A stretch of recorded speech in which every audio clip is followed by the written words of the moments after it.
Branham, un occultiste Illuminati en procès. Ce sont des vidéos de témoignages de plusieurs pasteurs ex-branhamistes qui ont quitté les mouvements. Pour cause, la découverte des mensonges, des plagiats, des citations et des audios des enseignements occultes et ésotériques de Branham, jusque-là cachés au grand public. Des enseignements que Branham présentait comme étant des révélations divines, qui lui a valu les titres du prophète du temps de la fin. Témoignage à ne pas manquer. Tout de suite après le générique.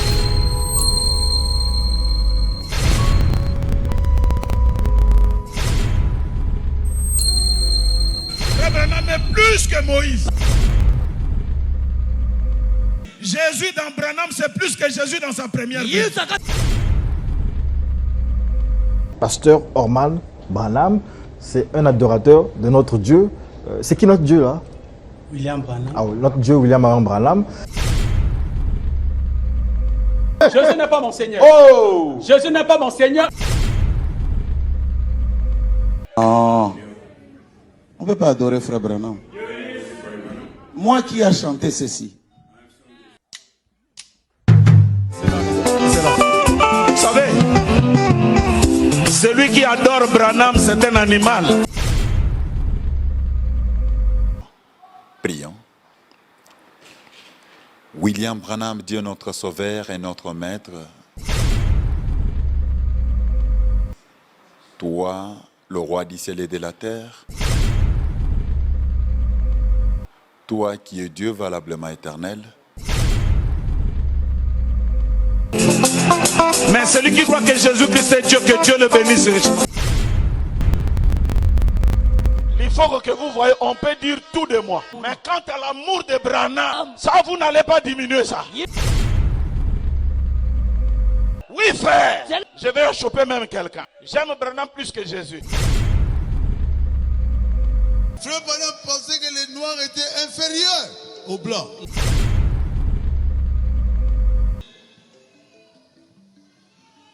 J'ai dit non. Il a dit. Alors dit.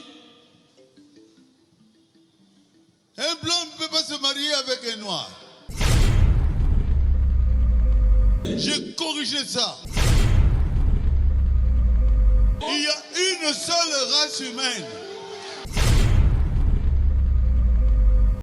Je voudrais commencer par ce que j'avais dit. I would like to start with what I said. Que j'ai corrigé. J'ai corrigé le frère Branham. Yeah. C'est comme ça que j'avais dit. I would like to start by what I said, that I am correcting Brother Branham. C'est faux. That's wrong. C'est faux. Complètement faux. Après Branham, Jésus. Non, trop c'est trop. Pourquoi tout ce cirque? À quoi joue-t-il? Et de qui se moque-t-il?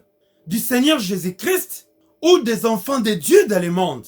Croyez-vous que tous ces pasteurs branhamistes qui se déchirent publiquement devant la scène internationale sont-ils des fous? Non, ils ne sont pas fous du tout. Le nœud du problème, c'est la divinisation de William Marion Branham que prônent le pasteur Lifocodiciel et le pasteur Orman Neville du Congo-Brazzaville. Ce problème est connu par tout branhamiste, sans exception. Aujourd'hui, le Seigneur Jésus-Christ expose ces mouvements anti-bibliques aux yeux de tout le monde, comme le confirme le livre de Daniel chapitre 2 verset 22. Il révèle ce qui est profond et caché. Il connaît ce qui est dans les ténèbres et la lumière demeure avec lui. Pour comprendre en réalité ce qui se passe, il faut aller à la source, pas au robinet. Nous devons maintenant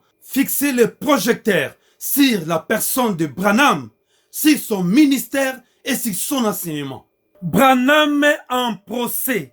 C'est une série de plusieurs vidéos de témoignages faites par de frères et sœurs ex-branhamistes, hommes et femmes, blancs et noirs, autrefois pasteurs dans le mouvement. Ces vidéos de témoignages nous révèlent que tout ce que le pasteur Lufoko du ciel ou Orman Neville du Congo Brazzaville disent à propos de la divinisation de William Marion Branham. Cela vient des enseignements erronés, anti-bibliques, hérétiques de Branham lui-même, à travers lesquels Branham se présentait comme étant le prophète Élie de Malachie chapitre 4 qui devait venir. Tantôt, il se présentait comme étant le Saint-Esprit, le consolateur qu'avait promis le Seigneur Jésus-Christ. Hier, pas longtemps avant sa mort, il se présentait comme étant la deuxième ou la seconde venue du Seigneur Jésus-Christ. Aujourd'hui, à notre grande surprise, ces fanatiques le présentent comme étant le Dieu qui a créé les cieux et la terre. Quelle bêtise! Ce vidéo de témoignage avait fait l'effet d'une bombe à mes oreilles. Mais quand j'ai vu la tombe de William Marion Branham ornée d'une pyramide surmontée par un aigle au-dessus, et quand j'ai écouté la chanson de Lufoko du ciel, la chanson intitulée Dieu au féminin, la chanson à la gloire de la déesse. C'est Shekinah. Il y a une Shekinah. Ça, c'est Shekinah. Car Dieu au féminin, c'est déesse. Donc, selon les Français, le féminin de Dieu donne déesse. Le Saint-Esprit m'a convaincu que William Marion Branham ne servait pas le Seigneur Jésus-Christ du tout. Pas n'importe quel Jésus, mais nous parlons bien du Seigneur Jésus-Christ qui était mort sur la croix, qui avait donné sa vie pour nous racheter, pour nous sauver et nous donner la vie éternelle. Christ, l'image visible du Dieu invisible, la pointe de la personne de Dieu en personne, et qui est assis à la droite de Dieu le Père. William Marion Branham ne le servait pas du tout. Mais à la place, il servait l'autre, le faux Jésus, Horus, les dieux de l'Égypte antique, le fameux Shekinah, l'œil qui voit tout, que vous êtes en train de découvrir maintenant devant vous. Les dieux vénérés dans la musique profane et auprès de ceux qui aiment le pouvoir dans le monde et qui se présentent en femme et en homme en même temps, comme vous le constatez maintenant. Ça, c'est Shekinah. Il y a une Shekinah. Ça, c'est Shekinah. Donc la Shekinah fait référence à la présence divine. Et c'est un mot féminin en fait, ce n'est pas masculin de Shekinah, la moitié féminine de Dieu et de sa romance avec son partenaire divin. Donc il y a une croyance que Dieu pouvait être à la fois mâle et femelle. Dieu se manifeste lui-même ou elle-même, tout simplement sous la forme de l'inspiration de la Shekinah. Ça c'est de la Kabbale juive. Seigneur Jésus-Christ, protège-nous Seigneur. Shekinah est quelque chose qui fait partie du Talmud, quelque chose qui fait partie du judaïsme, pas de la chrétienté. C'est lui le dieu faucon, appelé communément Dieu aigle, connu en RDC ou en Afrique centrale sous le nom du Nzambiampungu. Branham prêchait le culte de sa personnalité pour se faire passer comme étant un prophète en utilisant les enseignements occultes des Kabbales, des Talmuds de Babylone, ésotériques, des news inconnus du milieu chrétien. Il est comparé avec un musicien faux chrétien qui écoute la musique du monde et se sert de la mélodie de la musique du monde en changeant juste les noms pour mettre le nom de Jésus-Christ. Car ils savent bien que les chrétiens n'écoutent pas de la musique du monde. Et c'est la même façon que William Marion Branham agissait. Et cela a fait de lui un grand prophète au milieu de ses fanatiques, jusqu'au point de l'adorer, comme nous le constatons aujourd'hui. Quelle bassesse! Adorer même ces images, ces photos. Il a réussi aujourd'hui son coup. Il a fait de ses adeptes, ses idolâtres, qui acceptent d'abandonner le Créateur pour adorer la créature. Ces images de Branham avec son soi-disant colonne du feu et de son faux Jésus de la peinture d'Hoffmann, qui n'ont même pas un pouvoir divin, qui ne peuvent ni parler ni sauver, qui sont aujourd'hui considérés comme des objets d'idolâtrie parmi les branhamistes, doivent être piétinés.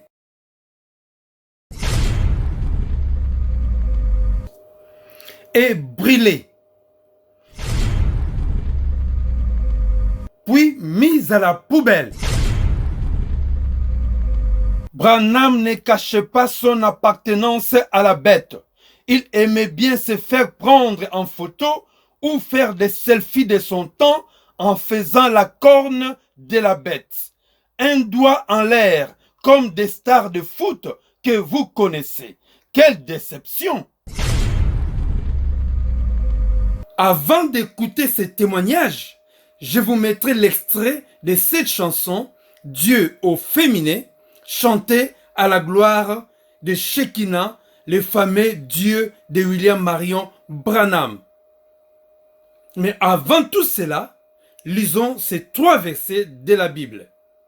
Ecclésiaste chapitre 12, verset 16. Dans d'autres versions, vous allez les trouver au verset 14. La Bible dit, « Car Dieu amènera toute œuvre en jugement, au sujet de tout ce qui est caché, soit bien, soit mal. » Branham, un occultiste en procès. Le deuxième verset, Matthieu chapitre 10, verset 26 à verset 27. Il est écrit, « Ne les craignez donc point, car il n'y a rien de caché qui ne doive être découvert, ni de secrets qui ne doivent être connus. Ce que je vous dis dans les ténèbres, dites-le en plein jour, et ce qui vous est dit à l'oreille, prêchez-le sur les toits. » Branham, un occultiste en procès. Les livres d'Actes des Apôtres, chapitre 26, verset 17 à verset 18. Il est écrit, « J'étais choisi au milieu de ce peuple et du milieu de païens vers qui je t'envoie, afin que tu leur ouvres les yeux pour qu'ils passent des ténèbres à la lumière et de la puissance de Satan à Dieu, pour qu'ils reçoivent par la foi en moi, le Seigneur Jésus-Christ bien sûr, le pardon de péché et l'héritage avec les sanctifiés. » Mes chers bien-aimés dans le Seigneur, ce message est destiné pour tous frères et sœurs enfants de Dieu et beaucoup plus aussi pour tout branhamiste qui est retenu captif dans les sectes de Branham. Et voici Dieu au féminin, donc déesse. Shekinah. Il y a une Shekinah. Le Dieu que servait William Marion Branham, le fameux Shekinah, alias Nzambiampung, auteur Likofo du ciel.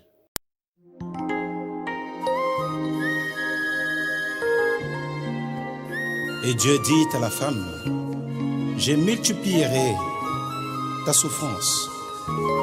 Et il dit au serpent, je mettrai inimitié entre ta postérité et la postérité de la femme.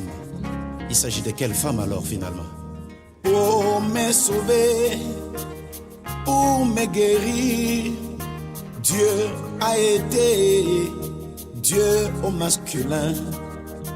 Mais pour ce qui est de supporter mes erreurs, oui, le voilà, Dieu au féminin. Ces chants Dieu au féminin, c'est une abomination à l'égard de notre Dieu. Car personne dans la Bible, que ce soit sous une inspiration ou n'importe quelle révélation, personne n'a jamais présenté notre Dieu comme étant une femme ou une mère.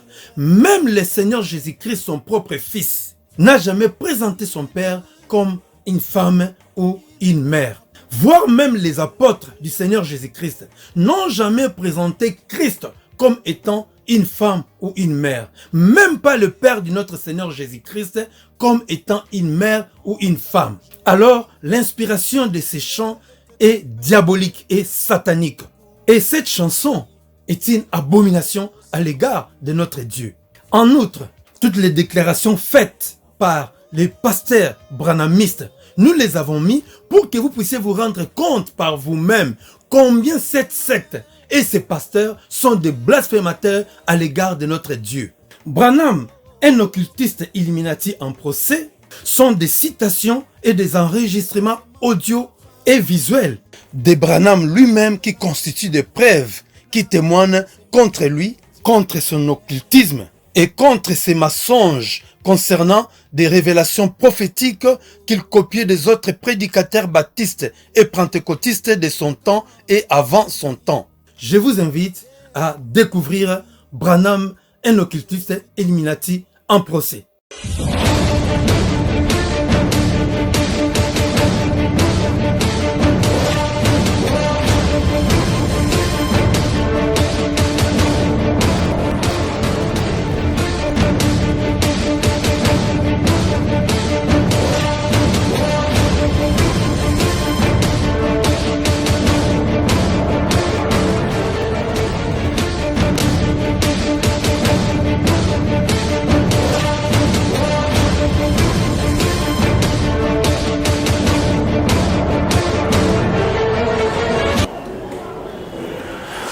Bonjour et bienvenue sur Fortizo Télévision.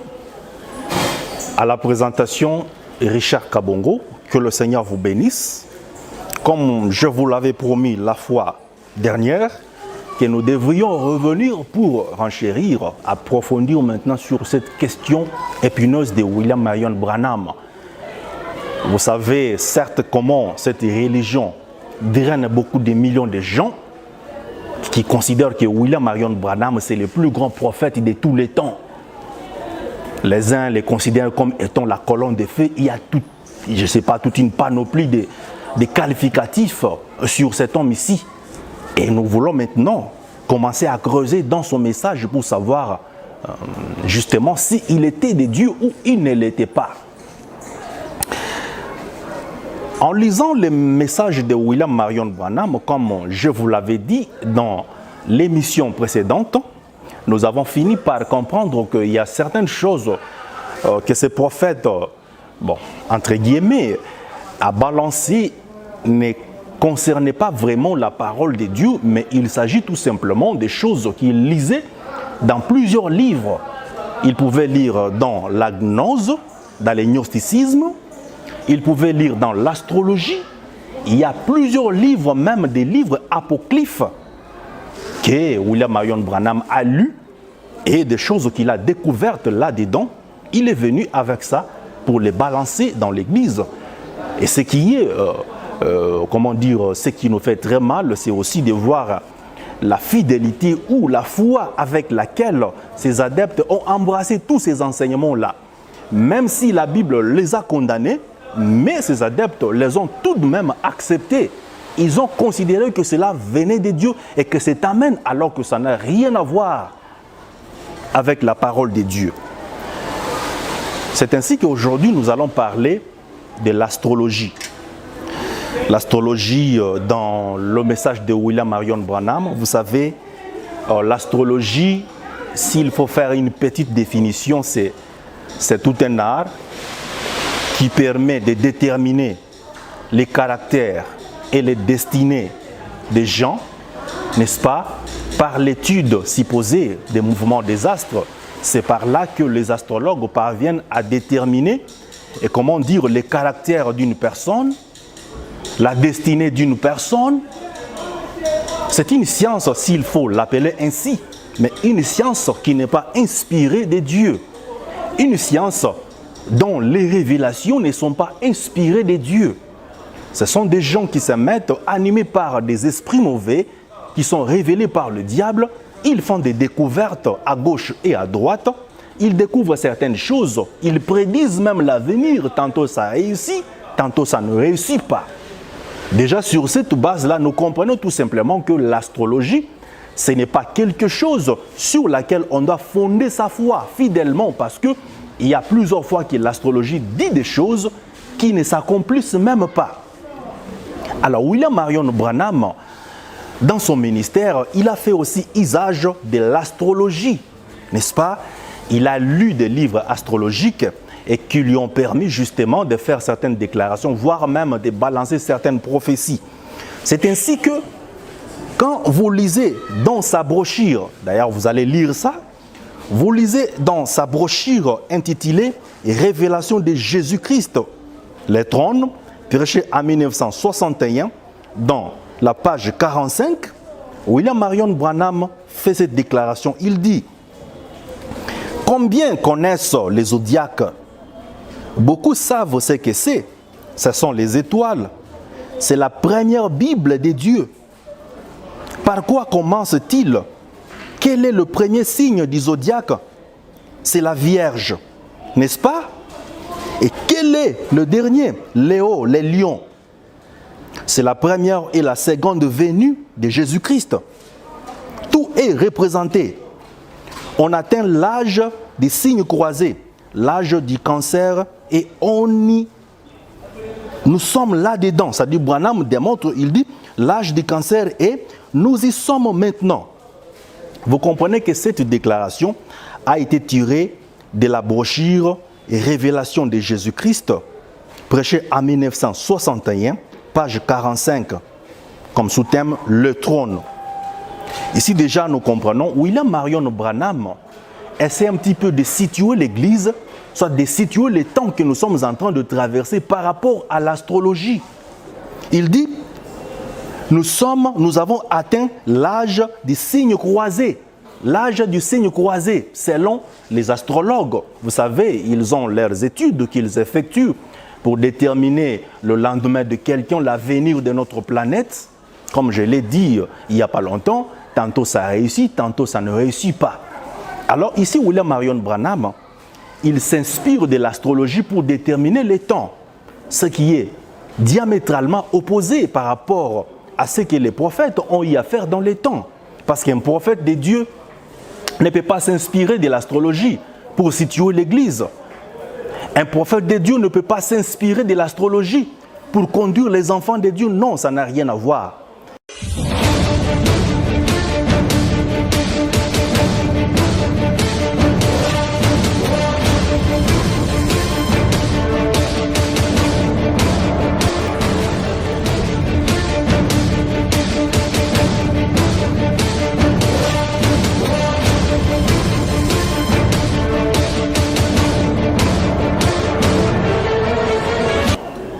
Ne venez pas nous dire que Frère Branham a dit, et entre-temps, nous ne trouvons pas cela dans la Bible. Ne venez pas nous dire que Frère Branham a dit, et entre-temps, nous ne trouvons pas cela dans la Bible. C'est grave, c'est grave. Parce que si vous nous racontez des choses que la Bible ne dit pas, et vous le mettez sur le compte de Frère Branham, vous faites de Frère Branham un faux prophète. Parce que si vous nous racontez des choses que la Bible ne dit pas, et vous le mettez sur le compte de Frère Branham, vous faites de Frère Branham un faux prophète. Parce qu'un prophète de Dieu doit nous dire ce que Dieu a dit. Parce qu'un prophète de Dieu doit nous dire ce que Dieu a dit. Et si ce qu'il dit sort de la parole, ce n'est plus Dieu qui parle. Et si ce qu'il dit sort de la parole, ce n'est plus Dieu qui parle. C'est lui-même. Vous comprenez? C'est lui-même. Vous comprenez? C'est le diable qui parle. C'est le diable qui parle. C'est le diable qui parle. C'est le diable qui parle. Celui que nous venons de suivre tout à l'heure, il s'appelle Pasteur Francis Chinona. C'est un des plus grands pasteurs branhamistes. Nous venons de suivre ce qu'il a dit. Selon ses propos, si nous disons des choses que Branham n'a pas dit et nous les mettons sur le dos de Branham, ou des choses que Branham n'a pas fait, mais nous les mettons sur le dos de Branham, des choses que la Bible n'a pas dit, ou des choses que la Bible a interdites, À ce moment-là, nous faisons de Branham un faux prophète. Secondo, si Branham a dit des choses que la Bible n'a pas dit ou a recommandé des choses à faire que la Bible a interdit, en ce moment-là, selon les propos de pasteur Francis Chinona, si Dieu n'a pas dit une chose, mais Branham, lui de son côté, a dit la chose ou a recommandé aux gens de faire la chose ou lui-même faisait la chose, nous devons savoir que ce n'est pas Dieu qui l'a dit, mais c'est lui-même Branham. Par conséquent, comme ce n'est pas Dieu qui a dit, alors c'est le diable qui a dit la chose. C'est le diable qui a recommandé la chose par la bouche de Branham. Comprenons bien, c'est le diable, mais ce n'est pas Dieu. Alors ici, nous demanderons à toute personne qui regardera cette vidéo de mettre un commentaire pour dire Branham était de Dieu ou était du diable. Et que ce qui était sorti de sa bouche venait-il de Dieu ou du diable? Ces pratiques de consulter les astrologues venait-il de Dieu ou du diable? Son addiction vis-à-vis des horoscopes venait-il de Dieu ou du diable? Et ces enseignements des zodiaques qu'il a transmis à son église, qui transmet aussi aujourd'hui aux fidèles de ces jours, venait-il de Dieu ou du diable? Commentez s'il vous plaît pour aider à sauver les branhamistes. N'oubliez pas de vous abonner et de mettre le pouce bleu pour soutenir la vidéo. Alors, que dit la Bible par rapport à l'astrologie? La Bible nous interdit de le faire ou nous permet de pouvoir le faire. Deutéronome, chapitre 18, verset 9 à verset 15. Il est écrit: lorsque tu seras entré dans le pays que l'Éternel ton Dieu te donne, tu n'apprendras point à imiter les abominations de ces nations-là. Verset 10. Qu'on ne trouve chez toi personne qui fasse passer son fils ou sa fille par le feu. Personne qui exerce les métiers de devin, d'astrologue, d'augure, de magicien, d'enchanteur. Personne qui consulte ceux qui évoquent les esprits ou disent la bonne aventure. Personne qui interroge les morts. Car, verset 12, car quiconque fait ces choses est en abomination à l'Éternel. Et c'est à cause de ces abominations que l'Éternel ton Dieu va chasser ces nations devant toi. Verset 13. Tu seras entièrement à l'Éternel ton Dieu. Verset 14. Car ces nations que tu chasseras écoutent les astrologues et les devins. Mais à toi, l'Éternel ton Dieu ne les permet pas. Verset 15. Écoutons bien ce que la Bible dit. L'Éternel ton Dieu te suscitera du milieu de toi, d'entre tes frères, un prophète comme moi. Vous l'écouterez. Mes chers bien-aimés dans le Seigneur, comment se fait-il que ces soi-disant hommes, appelés entre guillemets prophètes, qui est censé transmettre la parole venant de Dieu, comment se fait-il que cette personne vénérée aujourd'hui comme Dieu qui a créé les cieux et la terre, vénérée aujourd'hui au-dessus du Seigneur Jésus-Christ, cette personne, le faux prophète, Branham, court lui-même derrière les astrologues pour le consulter afin de savoir son avenir. Court lui-même derrière les astrologues pour avoir une direction. Court lui-même derrière les horoscopes pour connaître les prédictions des astres. Mes chers bien-aimés dans le Seigneur, voyez-vous vous-même, nous nous trouvons devant un prophète ou un charlatan? Soyons sincères, s'il vous plaît, pour le salut des fidèles branhamistes. Ces vidéos ne sont pas faites pour insulter Branham. Non, ces vidéos sont faites pour aider, pour sauver les branhamistes de sortir de ces sectes afin de retrouver le bon chemin qui est le Seigneur Jésus-Christ. Ce n'est pas les humains qui condamnent Branham.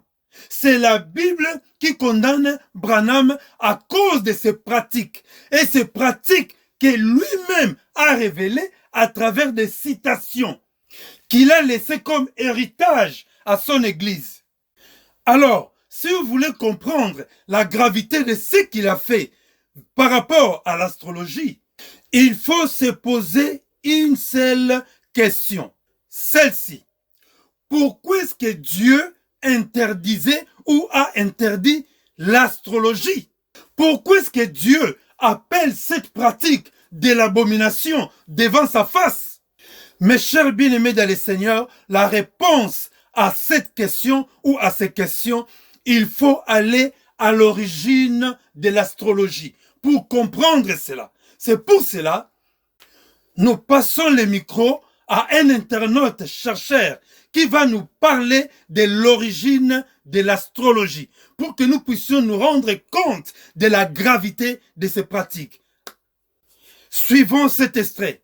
On est ici à Givry, en Saône-et-Loire. Pourquoi une telle architecture pyramidale se retrouve-t-elle dans ce coin de la France? Des Égyptiens sont-ils venus ici, ou est-ce simplement un vaisseau extraterrestre? Certains pensent qu'il y a, en ce lieu aux énergies quantiques, une énigme. Sur la pyramide, on peut retrouver 11 signes du zodiaque, 11 alors qu'il en existe 12.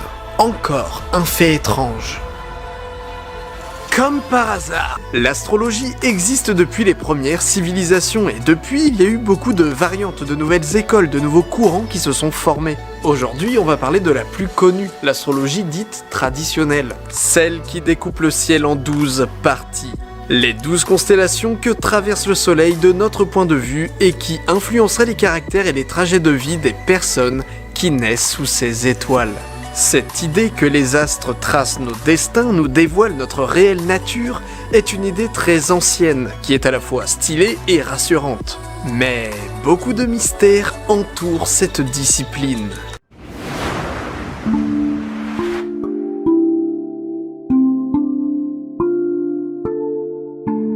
Vous êtes-vous déjà demandé d'où venaient les signes du zodiaque?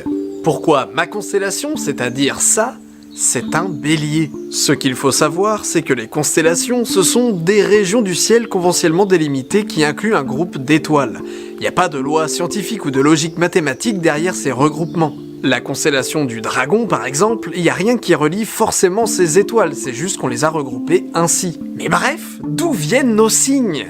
On va faire les 12, c'est parti. Bélier. Cette constellation représenterait le bélier volant Chrysomalios chevauché par Phrixos dans la mythologie grecque, dont la célèbre toison d'or a inspiré la saga de Jason. Mais le bélier pourrait aussi nous venir des anciens peuples de bergers qui sortaient les troupeaux au retour du printemps. Taureau. Les Grecs qui voyaient la forme bovine utilisée par Zeus afin de commettre le rapt d'Europe, soit le taureau blanc envoyé par Poséidon à Minos. Mais ce signe apparaissant au cœur du printemps, il pourrait provenir des éleveurs de gros bétail d'Asie mineure. Gémeaux. Toutes les civilisations y ont toujours vu deux jumeaux, que ce soit des jumeaux humains ou alors des jumeaux animaux, par exemple des chevreaux chez les Perses. Pour les Grecs, les Gémeaux représenteraient Castor et Pollux, les frères jumeaux d'Hélène de Troie, mais les Romains, eux, y voyaient Romulus et Rémus, les fondateurs de Rome.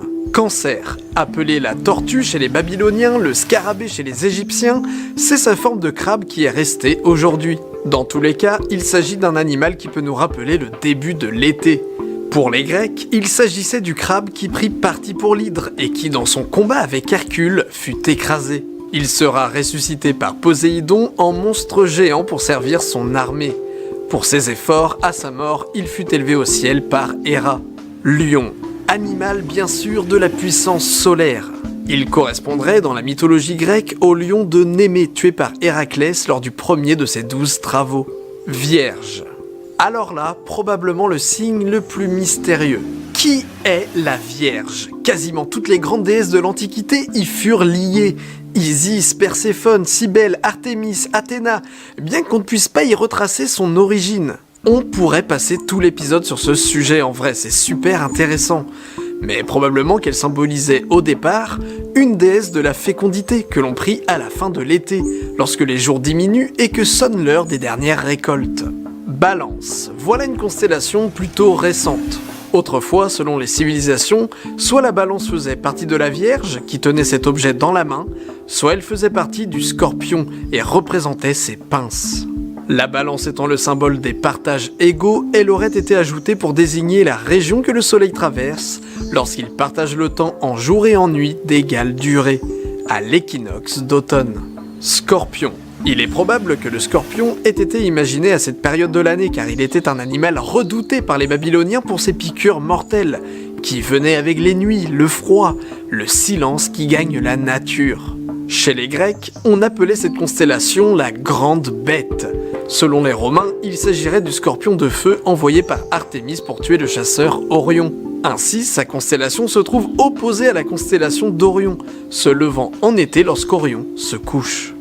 Sagittaire, dans la mythologie grecque, le Sagittaire représenterait le centaure Pholos, bien que certaines sources l'associent plutôt à Crotos, ou même à Chiron, lui-même associé à la constellation du Centaure. Certains disent que puisque ce signe marque la transition entre la fin de l'automne et le début de l'hiver, période où le ciel se confond avec la terre, il fut donc symbolisé par le centaure, mi-cheval, être de la terre dans sa partie inférieure, mi-homme, être céleste dans sa partie supérieure. Capricorne. Il s'agit d'une des plus anciennes constellations qui existent, peut-être même la plus ancienne selon certains chercheurs. Des descriptions d'une chèvre ou d'une chèvre poisson ont été trouvées sur des tablettes babyloniennes datant de 3000 ans. À cette époque, le solstice d'hiver avait lieu quand le soleil s'y trouvait, et cette position d'un soleil renaissant avant son essor durant le printemps a probablement contribué à sa création. Certains Grecs l'identifiaient à Amalthée, la chèvre qui nourrit Zeus lors de son enfance. D'autres pensent qu'elle représente Pan lorsqu'il fuyait le monstre Typhon. Il s'était transformé en chèvre et en voulant plonger dans l'eau, il rata sa transformation et seul l'arrière-train devint poisson. Selon d'autres versions, il s'agirait de la divinité sumérienne Enki, sous la forme Sukurmashu. Et pour m'être là encore beaucoup renseigné, on pourrait là encore passer tout un épisode sur ce sujet. Verseau. Certains auteurs veulent que ce soit le fameux échanson des dieux, Ganymède, fils de Tros et de Callirhoé, lequel, chassant sur les sommets de l'Ida, fut aperçu par Zeus, qui fut épris de ses charmes. Il l'enleva aux cieux par le moyen de son aigle et le mit au nombre des signes célestes. Il y prit le nom de Verseau de sa fonction qu'il paraît exercer auprès des dieux. Il porte l'amphore de la saison des pluies qui apporte les inondations. Et pour finir, Poisson. Cette constellation remonte aux Babyloniens qui la décrivaient déjà comme composée de 2 poissons poussant un œuf géant. Pour les Égyptiens, il s'agit du poisson Inet, dans lequel se réfugie l'âme des défunts. En effet, à partir de l'époque Ramside, on représente le défunt en train de pêcher à la ligne 2 Inettes représentant son âme d'hier et son âme de demain. Il assure ainsi son devenir, en prenant possession des 2 bornes entre lesquelles il cheminera vers l'éternité. La mythologie grecque, quant à elle, veut que ces poissons soient Aphrodite et son fils Eros, poursuivis par le monstre Typhon. Ils auraient relié leur queue avec de la corde afin de ne plus se séparer. Voilà donc, pense-t-on du moins, l'origine des 12 signes du zodiaque. Mais le saviez-vous, il y en a un 13e.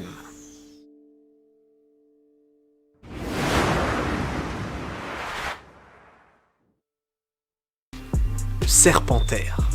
Découper le ciel en 13 parts égales, ce n'était pas possible, mais pourtant le soleil traverse bien 13 constellations. Inclure le 13e signe, c'est donc impliquer d'avoir des signes de longueurs inégales. Cette constellation est inspirée d'un personnage de la mythologie grecque et représenterait un homme qui tient un serpent entre ses mains. Mais alors, doit-on conclure que l'astrologie, à cause de ce 13e signe, c'est du gros n'importe quoi? Eh bien, sachez que les Égyptiens connaissaient le serpentaire. Nous venons de suivre cet extrait et nous avons tous compris que l'astrologie tire son origine des dieux étrangers, qui sont des démons. Ce sont des pratiques occultes. Donc, Branham s'est donné à cœur joie de pratiquer des interdits que Dieu lui-même avait interdits à son peuple. Branham, c'est un occultiste avéré. Ne venez pas nous dire que Frère Branham a dit, et entre-temps, nous ne trouvons pas cela dans la Bible. C'est grave. Parce que si vous nous racontez des choses que la Bible ne dit pas, et vous le mettez sur le compte de Frère Branham, vous faites de Frère Branham un faux prophète. Parce qu'un prophète de Dieu doit nous dire ce que Dieu a dit.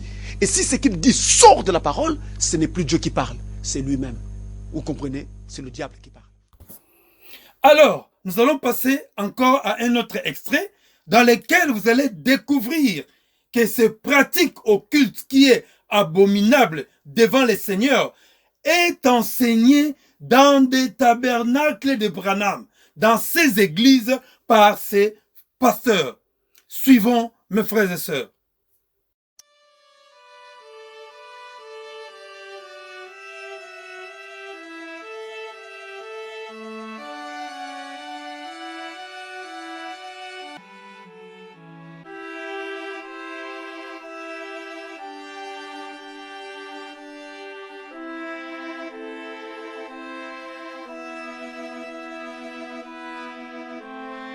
Dis-moi, que disent les zodiaques?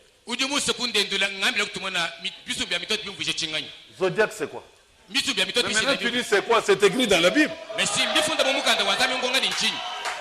c'est dans le message du temps de la fin.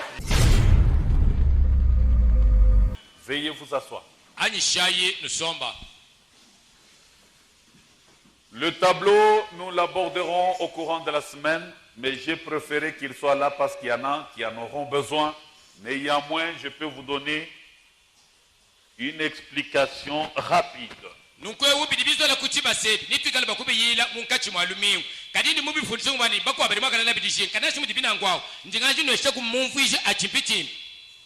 Ici, ce sont les 12 mois. Comme vous le savez, mais en français. Ce sont les 12 mois, mais en hébreu. Et si j'ai du temps, je vais vous apporter le calendrier hébreu. Ici, ce sont les 12 fils de Jacob, ordonnés selon leur naissance. Et là, ce sont les bénédictions prophétiques, les promesses qui ont été données à chacun de ses enfants. Et là, ce sont les dates selon leur naissance. Et eux aussi, quand ils le comparent avec les astres et les signes du zodiaque,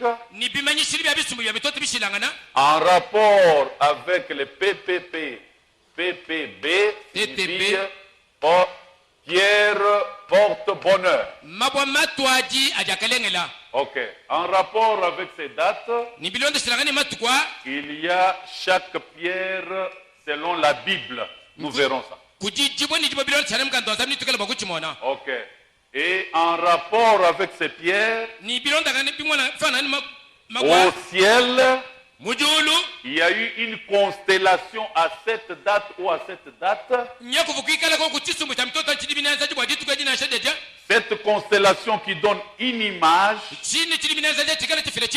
Et l'image, prenons pour le premier cas, taureau. Ok. C'est lui qui est né sous cette date a l'influence que ce signe zodiacal a présenté. Et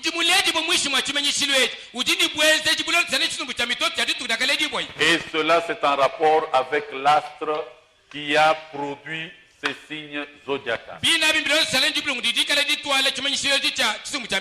Voilà. Maintenant, vous trouvez qu'il est écrit Scorpion, Sagittaire, Capricorne, Verseau, Poisson, Bélier, Taureau, Gémeaux, Cancer, Lion, Vierge, Balance. Ce sont les 12 constellations ou les 12 signes de zodiaque. Amen. Mais aujourd'hui, peut-être à la longue, vous pouvez copier pendant que ça se trouve là. Parlant du zodiaque et de ses influences, nous avons dit que toutes les étoiles au ciel sont regroupées en 12 constellations. Et chaque constellation présente l'image d'un être vivant. Donc il y a aussi 12 êtres vivants. Et nous comparons ces 12 constellations, ces 12 êtres vivants aux 12 heures de l'horloge. Nous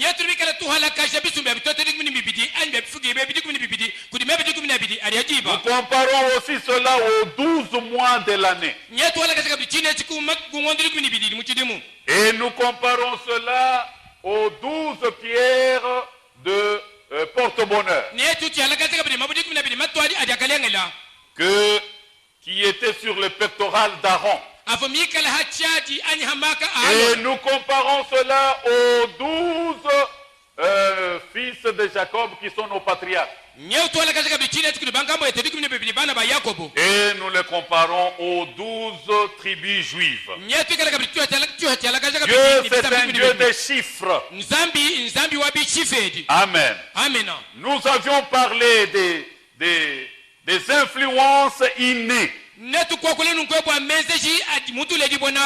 L'influence innée, nous avons dit que c'est l'influence que nous recevons sous le signe zodiacal à la naissance.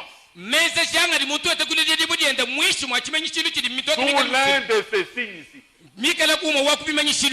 Si par exemple tu es né entre le 24 avril et le 20 mai, sous cet astre, donc tu es né sous le signe zodiacal du taureau. Il y a une influence différente de celui qui est né sous le signe zodiacal des Gémeaux. Ok. Et nous avons parlé des influences innées sous le signe zodiacal, les jours de la naissance, selon la circonstance de naissance. Nous avions aussi parlé de l'influence sous le signe zodiacal. Chacun de nous, hommes ou femmes, qui naît sur la terre, il est né au moment où une constellation au ciel a représenté un des êtres vivants que nous mentionnons. Et cela influence la terre et sa vie. Et toi, tu es né sous cela. Et c'est cela qui va aussi t'influencer la vie. Amen. Nous tenons à la parole prophétique et apostolique. Si William Branham ressuscite aujourd'hui et qu'il se met là-bas et que j'apporte la parole ici, il dira Amen. Si Pierre ressuscite aujourd'hui et que je tiens cette Bible et j'annonce la parole, il dira Amen. Amen. Soyez tous bénis de l'Éternel. Ne venez pas nous dire que Frère Branham a dit, et entre-temps, nous ne trouvons pas cela dans la Bible. C'est grave. Parce que si vous nous racontez des choses que la Bible ne dit pas, et vous le mettez sur le compte de Frère Branham, vous faites de Frère Branham un faux prophète. Parce qu'un prophète de Dieu doit nous dire ce que Dieu a dit. Et si ce qu'il dit sort de la parole, ce n'est plus Dieu qui parle, c'est lui-même. Vous comprenez? C'est le diable qui parle. Vous avez bien vu ce genre des enseignements que les branhamistes appellent des révélations, des prophéties données par Branham. Alors, sans plus tarder, nous allons maintenant entrer en profondeur. Nous allons recevoir sur notre plateau notre bien-aimé frère Renaud Boris Mbota, l'ancien pasteur branhamiste, plus de 15 ans de ministère, qui va nous révéler des pratiques d'astrologie dans la vie de Marion Branham, ses consultations des astrologues tout au long de sa vie, et cela appuyé par des preuves qui sont des citations de Branham lui-même. Bonjour très chers internautes, c'est avec un réel plaisir que je me tiens une fois de plus devant vous. Je suis Renaud Boris Mbota et j'aimerais par ce nouveau numéro aborder un point relatif à l'enseignement de William Branham sur les zodiaques. Pourquoi est-ce que j'aimerais parler des zodiaques? Parce que, au fait, le sujet, c'est un sujet interrogatif. Est-ce que les zodiaques sont-ils la première Bible de Dieu? Est-ce que les zodiaques est une Bible divine? Et pourquoi est-ce que nous voulons aborder ce sujet? C'est relativement à la déclaration que William Branham aurait fait, parce que très tôt dans son ministère, il nous a fait la déclaration selon laquelle Dieu aurait écrit 3 Bibles, à savoir les zodiaques, la pyramide et la Bible sur papier. Alors, j'aimerais qu'on aborde ensemble avec vous, premièrement sur la question des zodiaques, pour voir si réellement l'affirmation de William Branham sur cet enseignement est conforme à ce que disent les Saintes Écritures.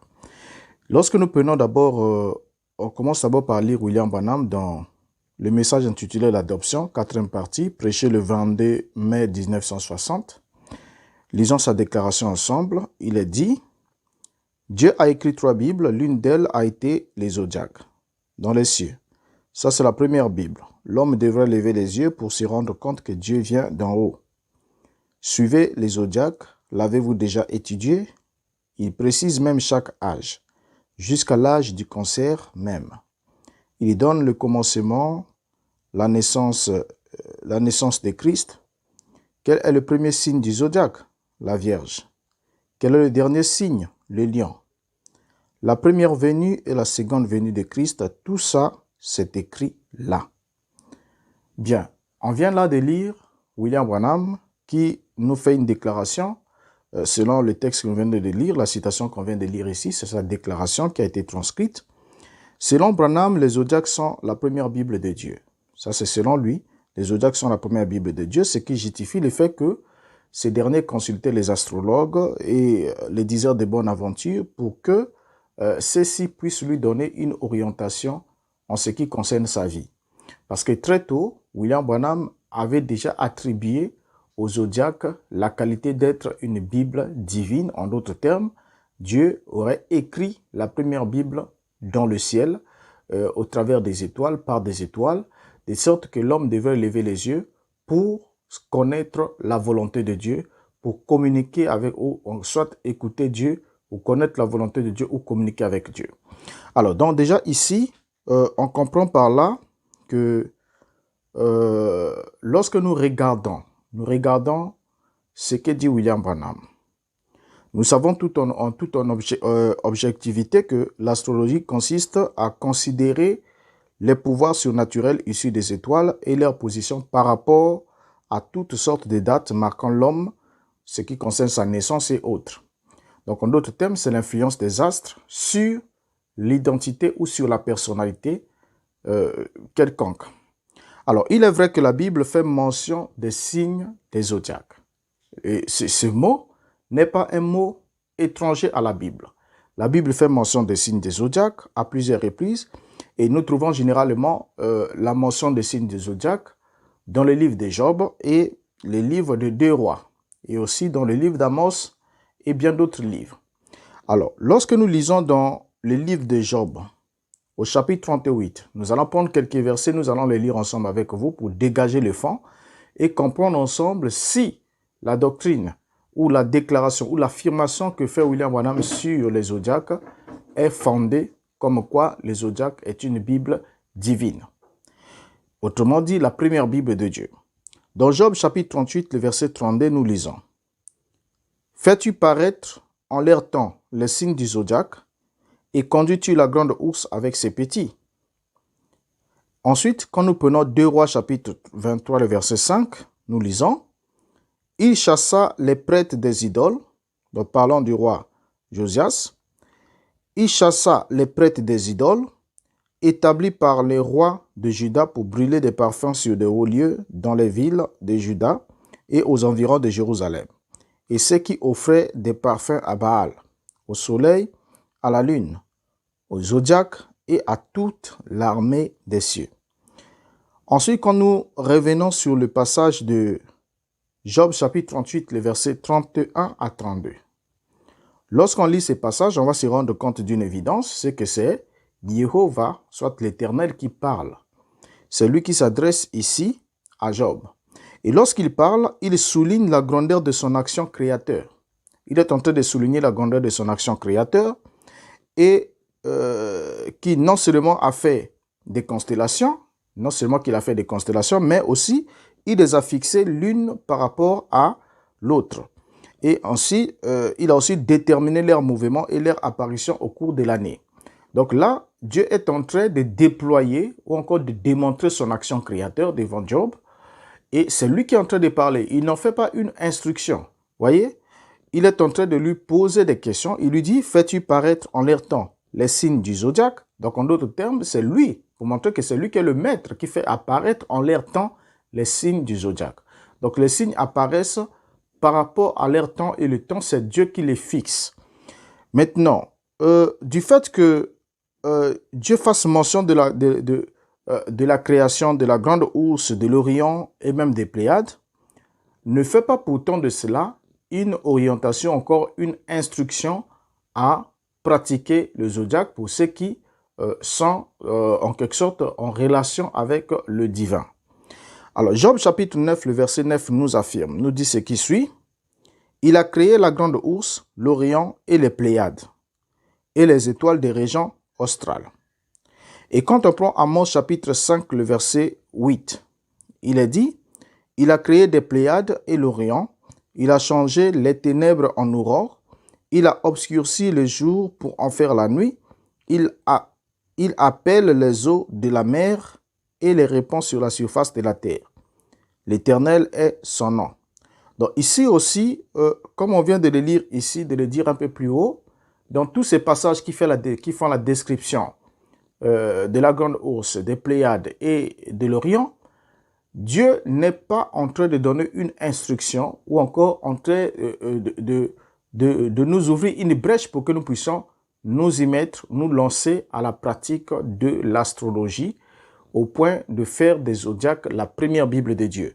Mais il est ici, vous allez remarquer ensemble avec moi que dans tous les passages où ces points sont cités, il est question de démontrer l'acte créateur de Dieu, de démontrer la puissance de Dieu par la création et de démontrer qu'il est réellement celui qui a créé, celui qui coordonne et qui maintient toutes ces choses en équilibre.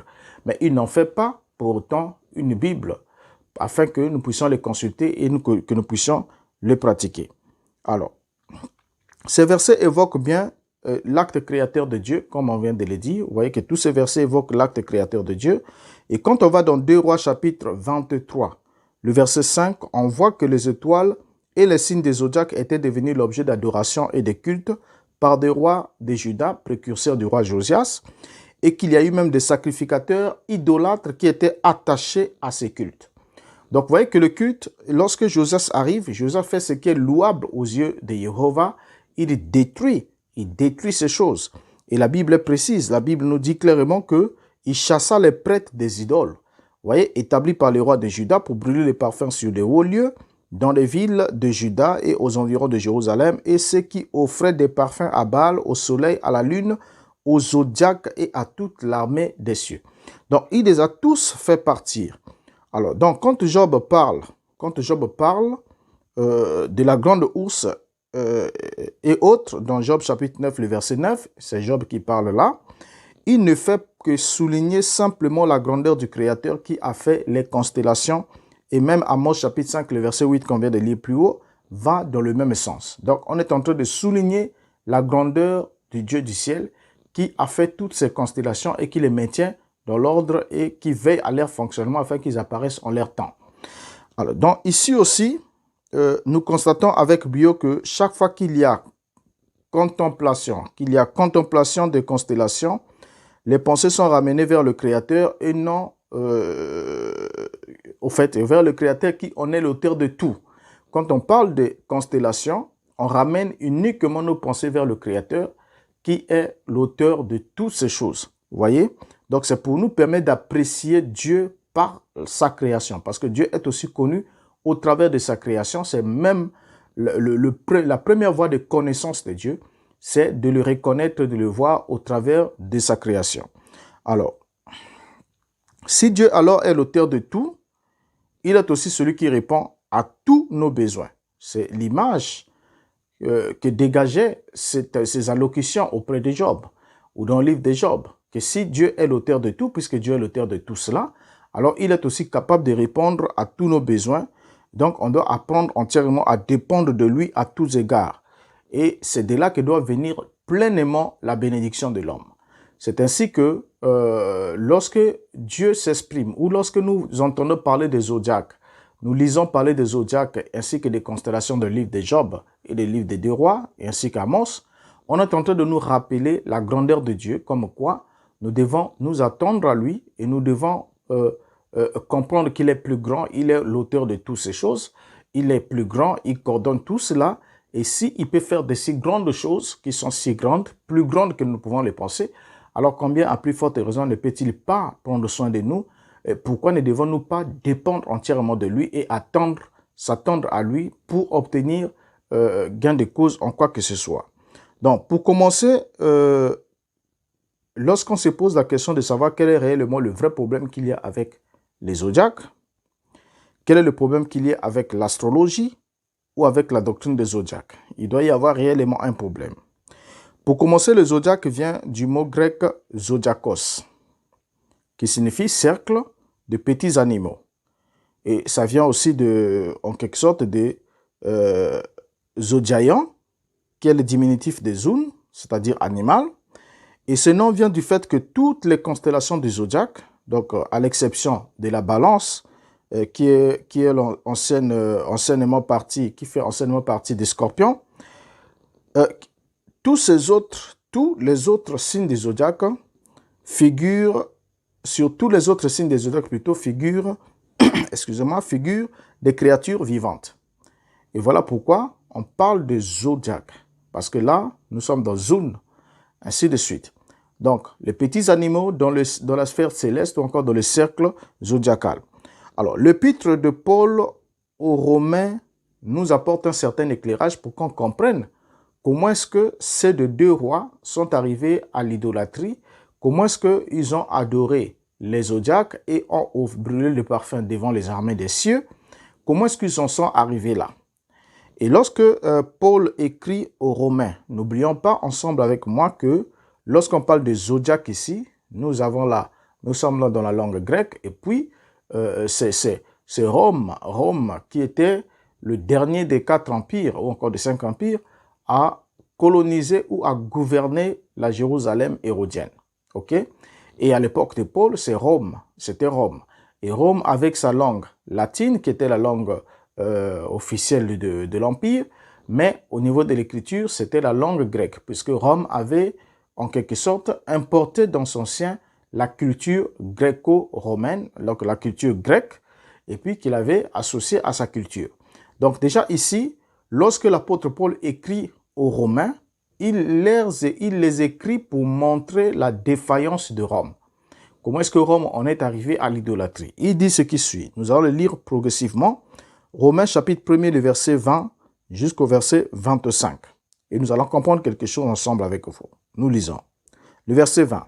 En effet, les perfections invisibles de Dieu, sa puissance éternelle et sa divinité se voient comme à l'œil nu, comme à l'œil, depuis la création du monde. Quand on les considère dans ses ouvrages, ils sont donc inexcusables. Verset 21. Puisque ayant connu Dieu, ils ne l'ont point glorifié comme Dieu et ne lui ont point rendu grâce, mais ils se sont égarés dans leurs pensées et leur cœur sans intelligence a été plongé dans les ténèbres. Verset 22. Se vantant d'être sages, ils sont devenus fous. Verset 23. Et ils ont changé la gloire du Dieu incorruptible en image représentant l'homme corruptible, des oiseaux, des quadrupèdes et des reptiles. Verset 24. C'est pourquoi Dieu les a livrés à l'impureté selon les convoitises de leur cœur, en sorte qu'ils déshonorent eux-mêmes leur propre corps. Verset 25. Eux qui ont changé la vérité de Dieu en mensonge et qui ont adoré et servi la créature au lieu du Créateur, qui est béni éternellement. Amen. Donc, on voit ici, après cette longue lecture de l'épître de Paul aux Romains, nous allons constater qu'il va se dégager une chose. La toute première des choses qui se dégage après lecture ici, l'apôtre est en train de parler des perfections invisibles de Dieu, de sa puissance éternelle et de sa divinité qui se voit à l'œil depuis la création du monde. Donc, à partir de la création du monde, on peut, à partir de la création, prendre connaissance de la perfection invisible, des perfections invisibles de Dieu, de sa puissance éternelle, ainsi que de sa divinité. Donc, ce qui démontre que Dieu est Dieu, parce qu'il est capable, il a créé toutes choses, vous voyez, il a tout créé, et puis il maintient tout dans l'ordre. Donc, c'est ce que l'apôtre est en train de dégager ici, à la première lecture. Et il descend jusqu'à montrer comment ils ont changé la gloire du Dieu incorruptible en image représentant l'homme corruptible, des oiseaux, des quadrupèdes et des reptiles. Donc, lorsqu'on change l'image de la gloire du Dieu incorruptible, parce que nous savons que Dieu est invisible, et Dieu, dans ses ordonnances et ses commandements, est clair. Il est formel. Dans le deuxième commandement, il dit « Tu ne te feras point d'image taillée, ni de représentation quelconque des choses qui sont dans le ciel, sur la terre, sous la terre, et puis tu ne te prosterneras point devant elle, et tu ne les serviras point. » Mais ici, nous voyons que ces gens, ces Romains, ont changé la gloire, ils ont changé la gloire du Dieu incorruptible en image. Donc, ils sont passés de la gloire à l'image. Vous voyez? Donc, la gloire de Dieu est tellement magnifique. Il y a les perfections invisibles, il y a la puissance éternelle, il y a sa divinité, devant lesquelles nous devons nous prosterner lorsqu'on prend considération, on le considère depuis la création du monde. Mais ici, ces gens, se vantant d'être sages, ils sont devenus fous et dans leur folie, vous remarquez que dans leur folie, pendant qu'ils sont en train de dégrader progressivement, dans leur folie, ils vont changer l'image, ils vont changer plutôt la gloire incorruptible de Dieu en image représentant l'homme corruptible, les oiseaux, des quadrupèdes et des reptiles. Et la Bible dit, et c'est pourquoi Dieu les a livrés à l'impureté selon la convoitise de leur cœur, en sorte qu'ils se déshonorent eux-mêmes, leur propre corps. Pourquoi? Parce qu'au lieu de servir, et au finish, ils ont commencé à adorer la créature au lieu d'adorer le Créateur. Donc Paul montre ici comment s'est installée la dégradation romaine jusqu'à l'apparition de l'idolâtrie. Donc l'idolâtrie, telle que nous avons lu dans 2 Rois, comment Josias est venu détruire, chasser plutôt les prêtres qui se livraient à ces actes au niveau du temple. Comment est-ce qu'ils en sont arrivés là? Ils en sont arrivés là progressivement parce qu'ils n'ont pas pris d'abord en considération les perfections invisibles de Dieu, sa puissance éternelle et sa divinité. Donc si on se rend compte qu'effectivement Dieu aide à des perfections invisibles et que sa puissance est éternelle, y compris sa divinité, alors on ne peut pas attribuer sa gloire en le changeant en image, en le représentant en image d'un homme ou encore d'un animal, d'un quadrupède, de quoi que ce soit, d'un oiseau quelconque, pour lui attribuer la gloire de Dieu. Vous voyez? C'est ce que nous ne devons pas faire. Alors l'épître de Paul aux Romains présente l'idolâtrie comme étant le fait de changer la gloire incorruptible en image de l'homme corruptible, représentant l'homme corruptible, les oiseaux, les animaux, y compris les reptiles. Autrement dit, l'homme a donné à la création la place qui devait revenir au Créateur, alors que Dieu n'accepte pas cela. Il n'accepte pas que quoi que ce soit qui est une créature puisse recevoir sa gloire. Il nous a montré cela plusieurs fois dans le livre d'Ésaïe, surtout au chapitre 44, comment il était opposé à l'idolâtrie, comment est-ce que il démontrait que l'homme, dans son acte insensé, pouvait prendre le même arbre, l'arbre qui était créé par Dieu. Il coupe le même arbre et avec un morceau, il fabrique une idole devant laquelle il doit se prosterner et avec l'autre partie restant, il va mettre au feu pour préparer un repas. Donc vous voyez que l'homme est complètement insensé. Il prend une créature, il en donne une forme, donc il fait 2 usages. Un usage, il en fait un sacré, du sacré, et dans l'autre usage, il en fait quelque chose de profane, quelque chose qui doit lui permettre juste de préparer son repas. Donc c'est pour montrer comment il était vil de se livrer à cet acte-là de l'idolâtrie. En plus, le deuxième commandement, comme on vient de le citer plus haut de la Torah, interdisait de faire des images taillées et des représentations quelconques. On peut lire dans Deutéronome chapitre 5, le verset 8, qui nous dit « Tu ne te feras point d'image taillée, des représentations quelconques des choses qui sont en haut dans les cieux, qui sont en bas sur la terre, et qui sont dans les eaux plus bas que la terre.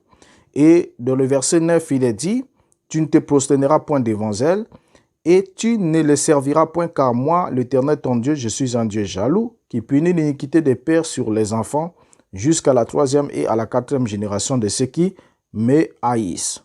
Donc, en un seul mot, l'astrologie est une forme d'idolâtrie. C'est une forme d'idolâtrie.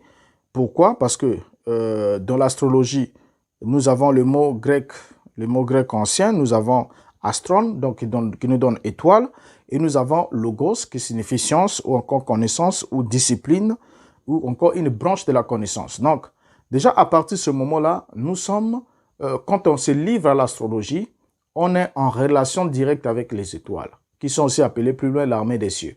Donc, on est en relation directe avec les étoiles, et cette pratique-là est condamnée par la Bible. Alors, ce n'est rien d'autre qu'une forme d'idolâtrie, où la créature adorée cette fois-ci est les étoiles dans une forme de constellation, et non littéralement l'homme ou les animaux, selon ce qu'est dit dans Romains chapitre 1. Mais pourtant, on est descendant, on représente, dans la zodiaque, on représente les étoiles dans des constellations où on leur attribue des noms des animaux. Vous avez les scorpions, vous avez les sagittaires, vous avez la Vierge, par exemple, qui est un être humain. Donc, vous avez beaucoup d'autres signes qui sont là, les béliers, les taureaux, ainsi de suite, qui sont des animaux. Donc, à partir de ce moment, selon ces passages, on va alors comprendre que lorsqu'on remplace la gloire de Dieu corruptible, de Dieu incorruptible plutôt, en le changeant à l'image de quoi que ce soit, alors on est plongé complètement dans l'idolâtrie. Et ce qui est une faute grave, est un péché grave devant notre Seigneur. Et par là, on comprend que l'astrologie est aussi de l'idolâtrie. Que quelqu'un l'admette ou pas, selon la Bible, l'astrologie est aussi de l'idolâtrie. Alors, selon les passages de Job et d'Amos, il ressort que les constellations principales citées ne sont rien d'autre que des créatures faites par Dieu. Donc, Dieu démontre là son acte créateur. Et lorsqu'il démontre l'acte créateur, il nous montre que c'est lui qui a créé toutes ces choses. Vous voyez? Donc, ces constellations sont des créatures de Dieu. Mais, une fois que l'homme commence à leur attribuer un certain pouvoir d'influencer sa vie, au lieu de soumettre sa vie à l'influence du Créateur, alors il y a changement d'objectif et en ce moment-là, cela devient un péché. C'est de l'idolâtrie pure et simple. Ainsi, leur attribuer un pouvoir n'est rien d'autre, selon Romains 1, que de l'idolâtrie. Donc, attribuer un pouvoir aux astres, c'est de l'idolâtrie. C'est dire que voilà, je suis né à telle date et par rapport à telle date, je fais partie de tel signe. Je suis influencé par tel signe du zodiaque sous tel décan et voilà ce qui peut arriver dans mon caractère, ainsi de suite. Tout cela, c'est de l'idolâtrie parce que c'est Dieu qui vous a envoyé dans le monde et c'est aussi à Dieu de savoir vous orienter durant toute votre existence. Vous devez dépendre entièrement de lui. Donc, on ne devrait pas attribuer à quoi que ce soit le pouvoir d'influencer notre destinée en dehors de Dieu seul. Donc, en expliquant la création à Job, Dieu ne nous dit pas d'attribuer à une quelconque constellation le pouvoir d'influencer notre vie, mais Dieu avait fermement interdit cela, puisque dans Deutéronome chapitre 18, que nous allons lire du verset 10 au verset 15, la Bible est claire en disant qu'on ne trouve chez toi personne qui fasse passer son fils. Personne qui fasse passer son fils ou sa fille par le feu. Personne qui exerce le métier de devin, d'astrologue, d'augure, de magicien.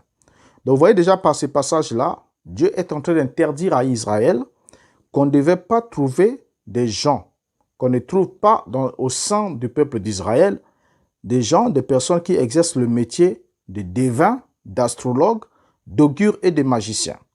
Verset 11. D'enchanteur, personne qui consulte ceux qui évoquent les esprits ou disent la bonne aventure, personne qui interroge les morts. Verset 12.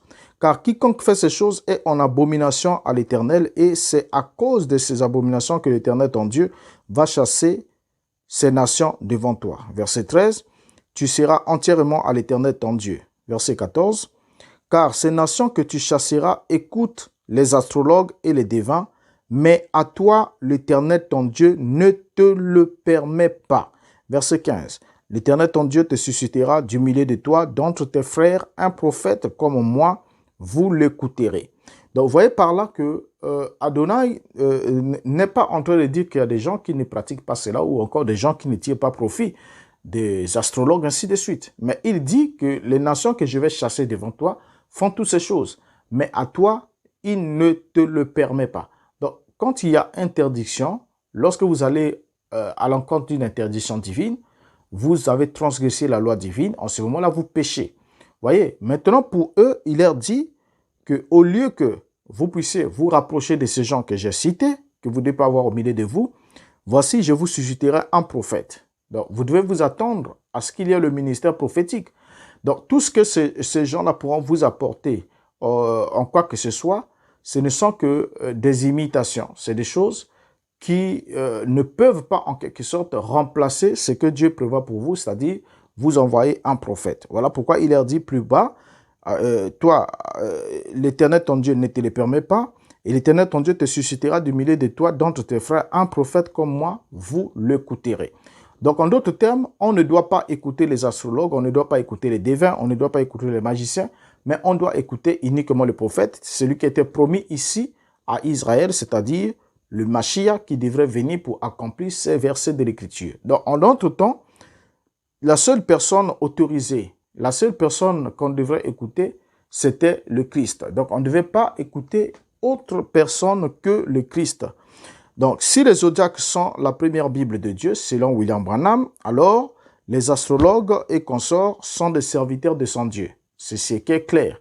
Et ce n'est pas pour rien qu'il écoutait ces gens quand il lui disait que tu es né sous un signe, voilà. Il prenait le temps de les écouter parce qu'il partait vers eux, il partait les consulter pour chercher à avoir une orientation en ce qui concerne sa vie. Mais un véritable enfant d'Israël, celui qui traite avec l'Élohim d'Israël, avait déjà reçu l'ordre dans Deutéronome de ne pas écouter ces gens.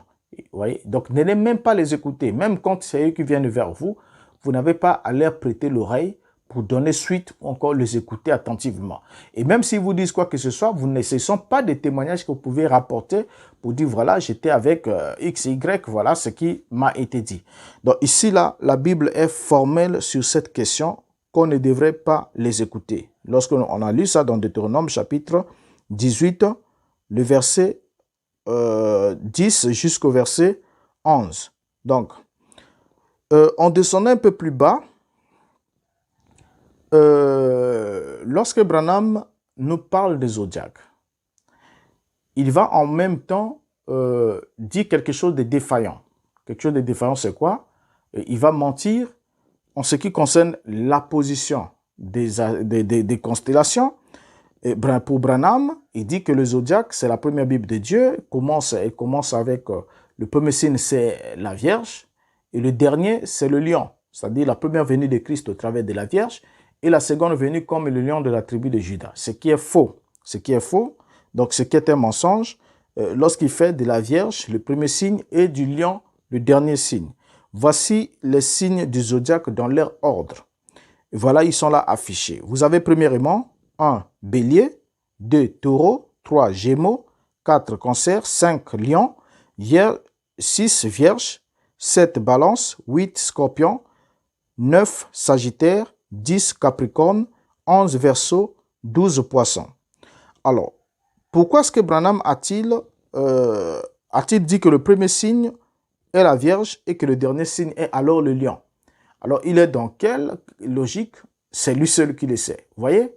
Alors que le tout premier signe du zodiaque est le bélier, par rapport à son apparition, c'est le bélier qui est le tout premier signe du zodiaque et le tout dernier signe du zodiaque, c'est le poisson en passant par le verseau. Alors, où est-ce que Branham a-t-il trouvé que la Vierge était le premier signe du zodiaque et que le lion était le dernier signe du zodiaque? Donc, c'est une information déjà erronée sur ce qui est déjà faux doctrinement parlant. Alors, si les zodiaques sont la première Bible de Dieu de Branham, alors les astrologues, les devins, les sorciers sont les serviteurs de son Dieu, ce qui est clair. Mais pour ceux qui ont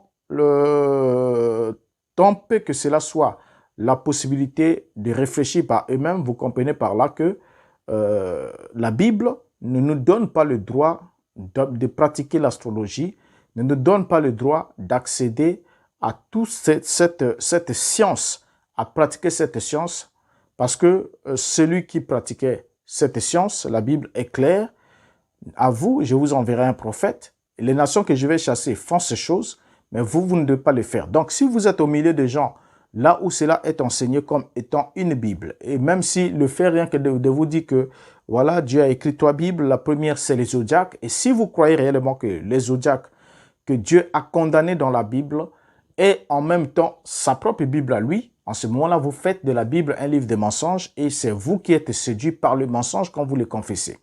Donc voilà ce qu'on avait apporté par ce numéro ici, pour démontrer que ou encore l'affirmation que William Branham a fait, selon laquelle les zodiaques étaient la première Bible de Dieu, est une fausse affirmation. Donc, je vous donne rendez-vous pour un prochain numéro où nous allons parler de la deuxième Bible de Dieu selon William Branham, c'est-à-dire la Bible dans la pierre. Et nous parlerons de la pyramide, et ça nous prendra un peu quelques numéros là-dessus, mais je souhaiterais vraiment que vous soyez scottiers et que vous recommandez aussi la chaîne aux autres. Et si vous avez des suggestions ou un commentaire à laisser, nous serons contents de vous lire. Et jusqu'à là, ma prière est que Dieu vous garde et que nous puissions réfléchir ensemble sur ces choses et trouver des réponses concrètes afin de ne pas continuer à être trompés ni à être séduits. Au revoir, à la prochaine.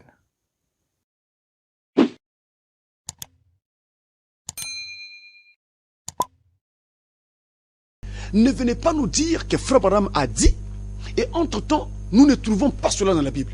C'est grave.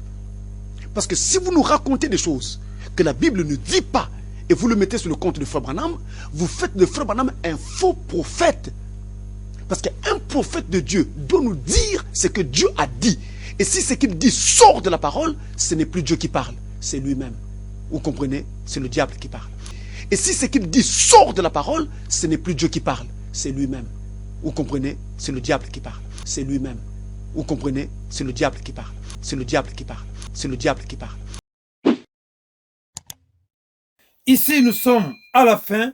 Abonnez-vous, commentez et mettez le pouce bleu pour soutenir la vidéo et Dieu vous bénira. Merci.